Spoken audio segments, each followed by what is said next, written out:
Hi! Today, we're diving into 10 Filipino words that will make you go, Wow.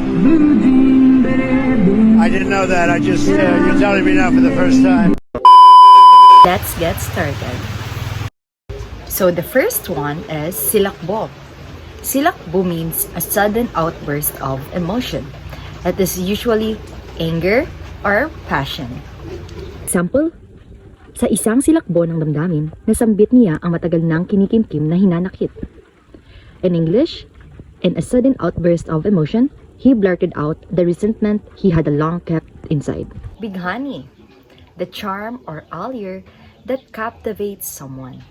For example, hindi ko may paliwanag ang bighaning taglay ng kanyang mata, tila bituin sa madilim na gabi. In English, I can explain the allure in her eyes like stars in the dark night. Liyag.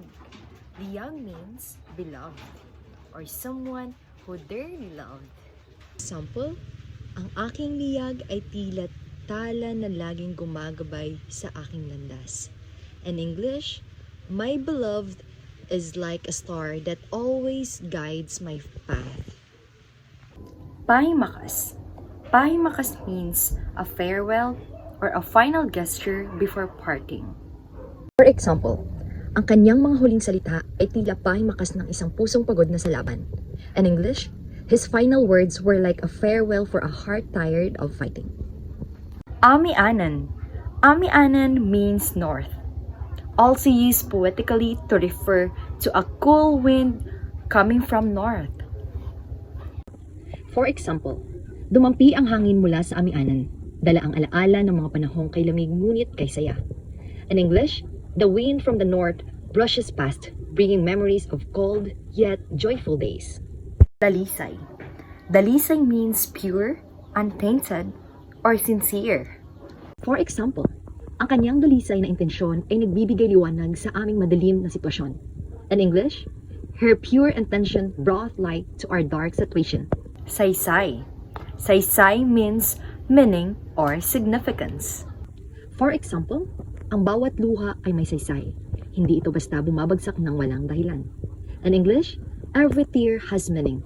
It doesn't fall without a reason. Gunam-gunam. Gunam-gunam means deep reflection or thoughtful meditation. For example, sa ilalim ng buwan, siya'y nagpakalunod sa gunam-gunam ng kahapon. In English, beneath the moonlight, he drowned in deep reflection of the past. Mapanglao. Mapanglao means lonely or desolate. For example, mapanglaw ang dapit hapon sa baybayin, tila nagluluksa ang langit sa paglubog ng araw. In English, the twilight at the shore was melancholic, as if the sky mourned and the sun's descent. Takip silim.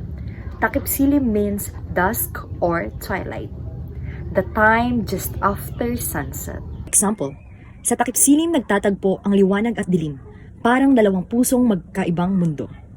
In English, at dusk, light and darkness meet, like two hearts from different worlds.